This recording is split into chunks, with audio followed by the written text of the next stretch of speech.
We're about a month out of the NFL draft. We're going to sit down. We're going to evaluate what the Browns have done to this point, turn some eyes to what they can maybe do in April in 2024 NFL draft. Bleacher Reports. Brent Sobleski is here. Your latest Locked On Browns starts now. You are Locked On Browns, your daily Cleveland Browns podcast. Part of the Locked On Podcast Network. Your team every day.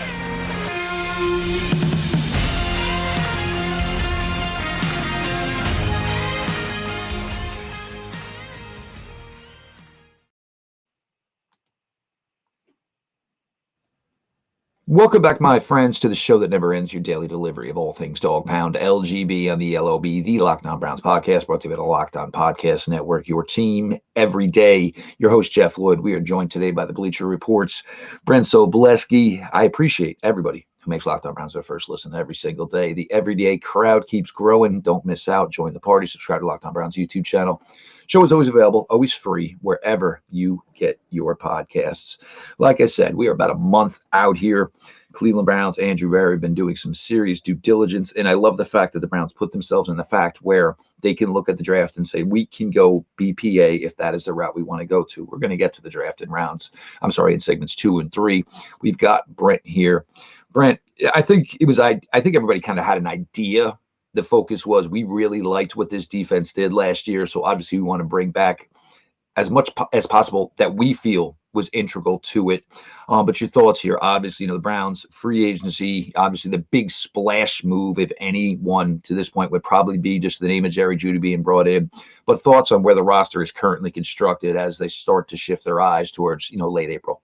Well, I think you hit a fantastic point to start. They did what you're supposed to do as an organization by using free agency to set yourself up for the draft, not vice versa, unless you're in a position where you can bring in a specific talent. So, for example, if you're a top 3 team right now, you're getting a quarterback, there's no reason to go searching for Kirk Cousins on the market. So in Cleveland's case, I really appreciated the fact that they brought back a lot of their talent and continue to build out with veteran presence, whether it's being Jordan Hicks replacing Anthony Walker, which, by the way, is weird that he didn't sign a 1-year deal for the 4th straight year. It felt unreal because we got so used to it. But Hicks coming in is an upgrade at the position, even though he's an older option. I love Andrew Berry continues to make sure defensive tackle is what I guess we could call a priority after multiple years of it being the exact opposite. You do bring in Quentin Jefferson. I will say this about him as defensive tackle. He's a sub-package defensive tackle, so keep that in your expectations because to send the shiver down people's spines, he's actually had a worse run defense grade than Taven Bryan for 4 straight years. So keep those expectations when you're looking at him as a player, though he is very effective in passing downs and blitz packages. So I like these approaches, right? I like that you go out and you go get a Jerry Jeudy, which I think was an absolute fantastic trade. And one of the things I've brought up multiple times over the past, essentially 2 weeks since we started discussing this is it's smart business, not just because you're taking advantage of getting a veteran for a low risk return with those late draft picks, but it's even more pertinent this year because of the lack of overall depth for this year's draft class. Okay. The example I've given, our last draft board, we put out a top 200. We didn't even have 200 prospects with draftable grades. That gives you an idea of where this class stands. It's a very good class, particularly at the top, and it's going to be very deep between day 2 and the start of day 3. But once you get later into the day 3, there's going to be a precipitous drop-off. So giving up those late-round picks, to me, you're essentially getting something for nearly nothing. And so I thought that was a wonderful deal in that regard and why it's smart for the Cleveland Browns to get the type of player that they needed at wide receiver, which is that vertical threat, that secondary option at wide receiver, which they've lacked in recent years. And so even though people are kind of taken aback by the financials of his extension, keep in mind, Amari Cooper's a free agent after this year. He's 30 years old as well. So you are not just only preparing for this year, but maybe multiple years down the road with Jeudy becoming more featured as time goes along. And everybody with the, why extend him now? Why not let it play out? The Browns don't really do the whole franchise tag thing. Even if they do it, it's just to buy a little bit more time to get the contract extension done.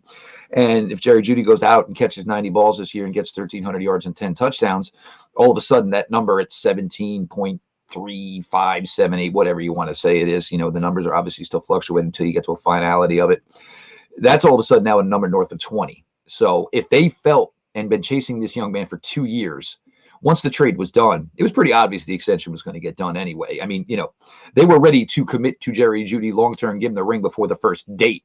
So once they had to do was just basically get control of Jerry Jeudy, and you had a feeling that they were really, really interested in obviously investing long-term here. One that's gotten kind of interesting here, and obviously certainly changed within the last 24 hours, was the running back position. I think the thing is, they don't know. I don't think Nick Chubb knows. I don't think Nick Chubb's training staff knows. The realistic fact of the matter is Nick Chubb is probably not going to start the season with the Cleveland Browns. But you have to figure out a way that you can navigate that room with the hopes he will contribute at some point. But, Jerome Ford alone wasn't enough last year. I understand people are down on him. And again, I don't know why. But that running back room, as opposed to maybe relying on a rookie to come in, I think they just kind of went with some guys that they say, hey, he can do this, and this guy can do this. So we think we can at least basically tread water to whenever we can maybe get the 10, 12, 13 touches of Nick Chubb into the lineup. You look at the additions, and they bring differing skill sets.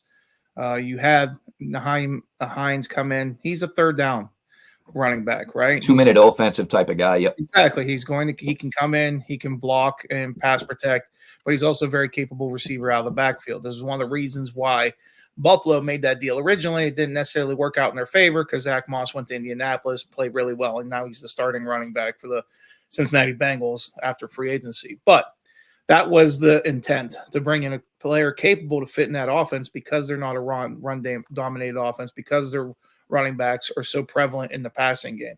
Now, so Hines brings that in that regard. Where Dante Foreman's different. He is a 240-pound downhill, one cut, see the zone option, break open, and bury his head down so that you have that ability to have that physical type of runner. Now, with that said, Foreman can rip off some big runs. We saw that, not necessarily this past year, but when he was with Carolina late during the Steve Wilkes run, he was basically featured as their starting running back. So I like the fact that you're getting complementary pieces. And it always goes back to me to something Brian Billick said. Now, I know it's a Ravens reference, so boo. But he was referring to wide receivers at the time. It's applicable here as well. Go out and build a basketball team. Find different skill sets. Find guys that can bring something different to your offense that you can implement and expand your scheme. And I think the Browns are doing that with the run game. We don't know exactly what to expect this year when it comes to the offense. We're still a little open in that regard. You did bring in Dorsey, so there's why Hines fits to a degree. He has experience working with him. But at the same time, let's see how the evolution of the personnel groupings and emphasis on zone blocking, which got heavier into man gap blocking late last year, how it changes now that you have basically an entirely brand new offensive staff. Will Kevin Stefanski get to the point where he goes back to old habits, or is he really open-minded and wants to change things and build around the quarterback, which seems to be the entire onus of this offseason? Well, I mean, to be fair, that was probably supposed to be the plan for 2023 as well. Unfortunately, everybody just kind of, the key components of the offense got injured. We're going to miss the rest of the season. So you never really kind of had to reinvent yourself every week as you were reinventing yourself with a different quarterback, it felt almost every week. Your latest Locked On Browns continues. We're going to get some thoughts here from Brent. Obviously, the team over at Bleacher Report crushing it here with draft coverage. We're going to get some ideas here for a round 2 pick, round 3 pick. Latest Locked On Browns rolls on.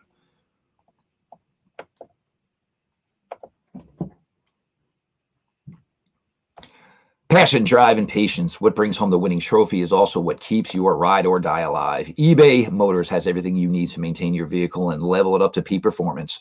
From superchargers, roof racks, exhaust kits, LED headlights, and more. Whether you're into speed, power, or style, eBay Motors has got you covered. With over 122 million parts for your number one ride or die, you'll always find exactly what you're looking for. And with eBay Guaranteed Fit, your part is guaranteed to fit your ride every time or your money back. Because with eBay Motors, you're burning rubber, not cash. With all the parts you need at the prices you want, it's easy to turn your car into the MVP and bring home that win. Keep your ride or die alive at ebaymotors.com.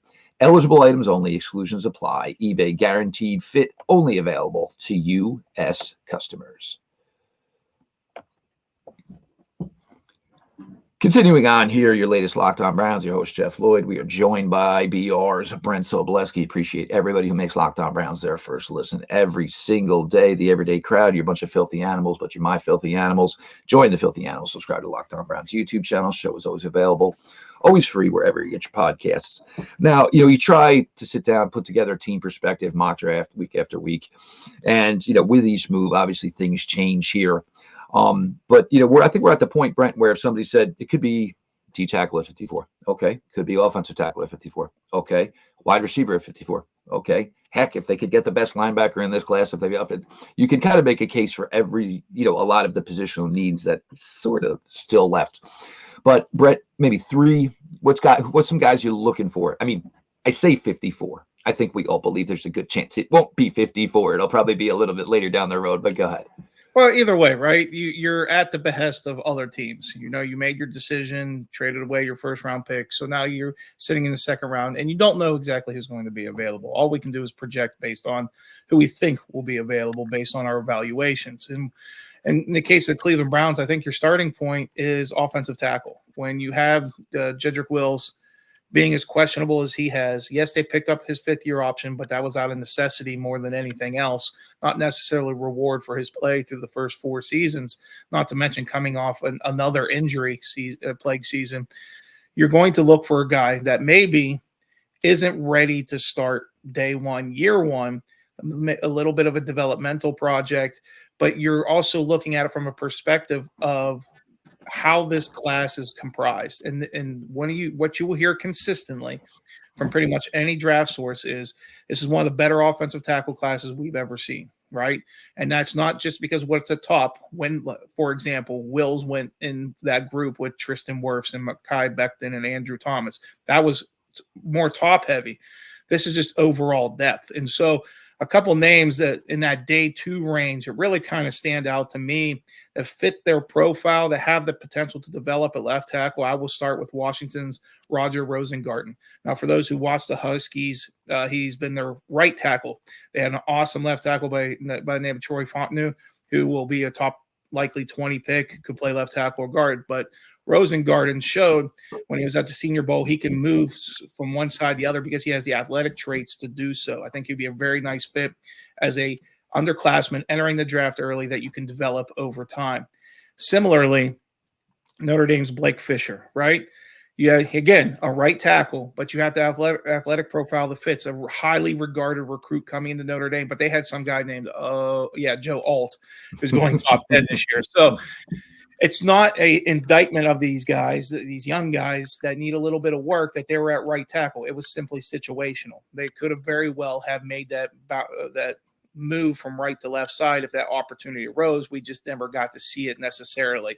And one of them I will throw in just more of a wild card, and I'm going to butcher the name, so I apologize for anyone that follows the draft. And we all have troubles with these when they come around, and you have 1,000+ prospects you're going through. But Yale's Kieran Omegdije, when he made it sound good. Hey, I talked to him for a little bit at the NFL Combine. Wonderful young man, very serious, very driven, likely going to be the number 1 small school prospect off the board, right? 4-year starter at Yale. Notice Ivy League connection, right? And then you're looking at a 6'5", 320-ish pound, depending on given day, left tackle prospect with 36-inch arms. So he had injury issues this year. It was specifically a quad that made him miss part of the season. He's still recovering, hence why you didn't see him work out at the Combine, but maybe someone slides a little bit further that you can develop at that position. And to me, that's the smartest approach to Cleveland initially, right? We know under Bill Callahan, they built the deepest offensive line in football, and it was tested last year, and it was tested heartily. And they were still good enough to make the postseason, even with the patchwork group that they threw out there. But at the same time, part of that is the knowledge that Jedrick Wills has been what we would essentially call a disappointment. I won't call him a bust because he's been a multi-year starter, but a disappointment based on where he was drafted, particularly ahead of Tristan Wirfs. So knowing you may have to move on from him next year, I would be gunning for offensive tackle when it comes to this year's draft class. There's no question about it. And the other thing is, though, you have a new offensive line coach. So you're basically, you want to get him, and look, we love this group that's been here. But nobody's foolish enough to believe that it's going to be here for another 3-4 seasons. There's going to be some movement, skill, age, money. There will be some movement, and you want to start getting Dickerson, what is going to be his potential guys down the road.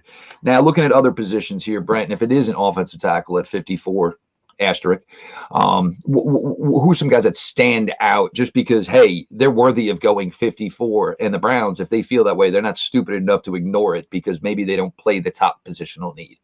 Well, aside from those I just mentioned, because I was trying to keep it within the range that we were discussing, there are a couple names, and there's one thing that's difficult this year for Cleveland beyond the lack of depth late in the process. We know very much the guardrails are add more picks to increase your chances of success, right? Well, a lot of those picks tend to come in round 5, 6, and 7.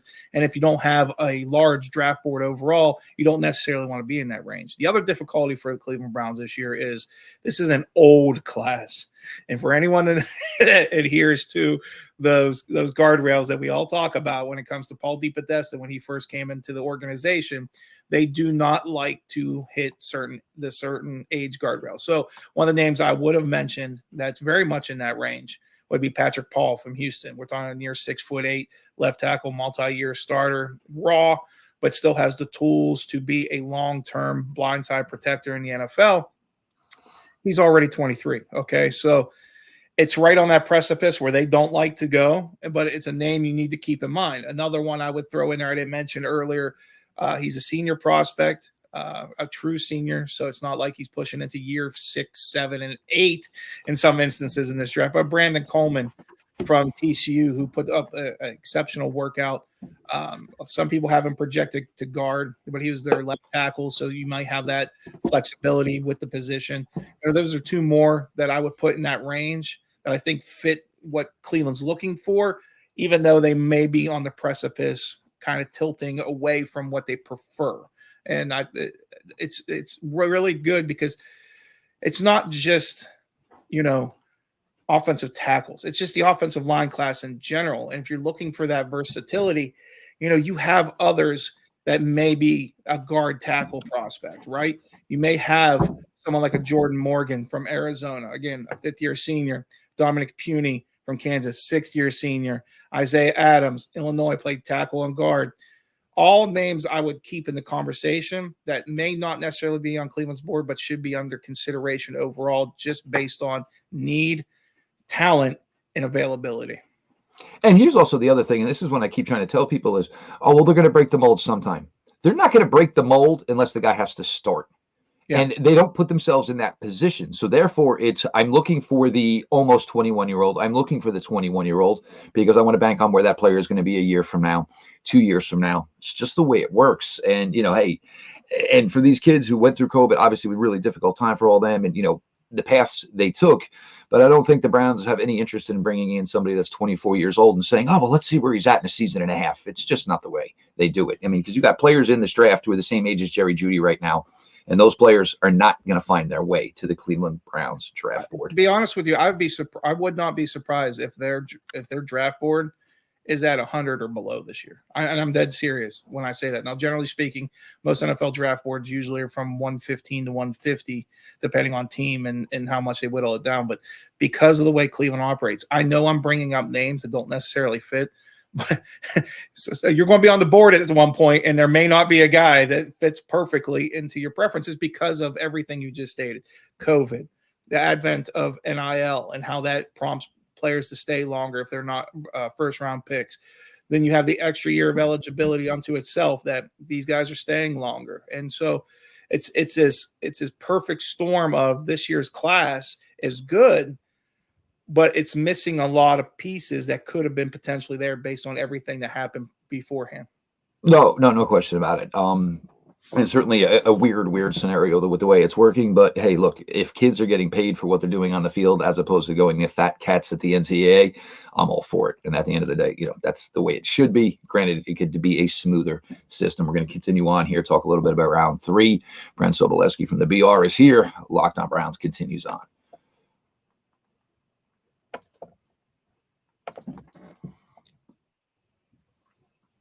Today is the day and the weekend and the tournament has started. Say goodbye to busted brackets because FanDuel lets you bet on every game of the tourney. Whether you're betting on a big upset or a 1 seed, it's time to go dancing on America's #1 sportsbook. Right now, new customers get $200 in bonus bets if your first $5 bet wins. That's $200 to use on point spreads, money lines. You can even pick who's going to win it all. Just visit FanDuel.com/lockedon and bet on college hoops until they cut down the nets.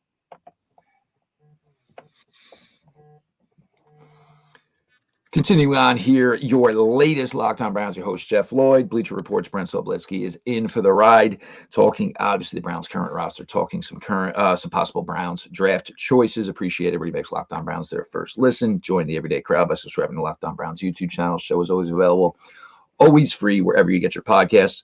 Brent, I do think, and obviously the way you brought up what you think the Browns board would consist of, I really think the Browns would like to get themselves in a position where, hey, if we slide back from 54, if there's any way we can turn what we have into 3 top 100 picks, and whatever we do after that, maybe. But I mean, looking at that, and obviously you talking about what you think their board will look like, it just seems to make the most sense.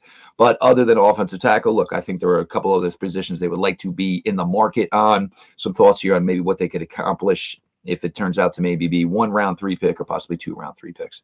Well, obviously, we targeted offensive line, but one of the other positions I was going to mention was cornerback, right? Because you don't know Greg Newsome's long-term status with the team. So you're Plus set. They have drafted one every year. Exactly.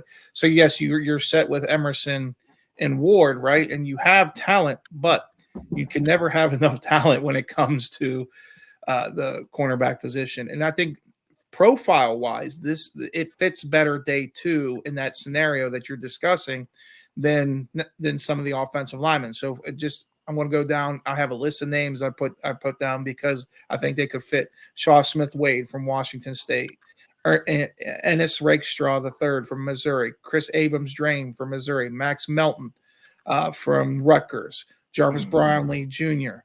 from Louisville. These are all guys that I will point out, juniors. Now, granted, it's in title. You have that extra year eligibility again, but it just shows you that there are probably 4th years at most instead of 5th, 6th, and 7th years. And I think there's viability for each of them. Now, Shaw Smith-Wade, for example, when we saw him in Mobile for the Senior Bowl, was the best nickel corner there working out of the slot. He's light, but he comes in and competes and can fill immediately over top that inside receiver. Jarvis Brownlee Jr. similarly really comes in and competes, but he has excellent ability to drive on the ball and make plays that we saw against the best talent. Max Melton, outstanding athlete. Our relative athletic score on him is well above 9. A young player, athletic, explosive. Finally, Rakestraw is one of my favorite players in this year's class. I refer to him as a junkyard dog when it comes to cornerback. Again, light in the pants. There seems to be quite a few of those this year with the cornerback position, but he can slip and he'll come up and he'll stick you and he'll play physical. And I like that about him as a player. So looking at it, if you can do build up a scenario where, one, you trade down, you get an offensive lineman, get future picks, which is another possibility, right? Instead of worrying about just staying in that top 100, but getting also future picks so you can invest in next year's class more so than this year, and then get one of those cornerbacks, I think you're cooking at that point. I think Andrew Berry's on fire, and they've done exactly what they need to not only address things that need depth now, but could be long-term good investments for the entirety of the roster. Now, skill-wise, I mean, this is a deep wide receiver class. The Browns, obviously, the Jeudy move was big for them. But normally, when you're smart, you're analytic, and you look, hey, if it's a big drawing pool, Obviously, maybe it's something you want to be players in, the tight end position. Look, Ricci's great and a lovely little name. But everybody who just thinks he's penciled into a roster spot, I just don't see it. So you have to think that maybe somehow, some way, also maybe tight end market is something they got to be looking at as well. Yeah, but the problem with the tight end class, and this is you're shaking your head already. It is not, once you get past Brock Bowers, it's Brock Bowers, and then what? and that's and you got to have something more than a RAS score, Yeah, exactly. And now, personally, we're much higher on Cade Stover from Ohio State. We think he's a quality player that can go on day 2.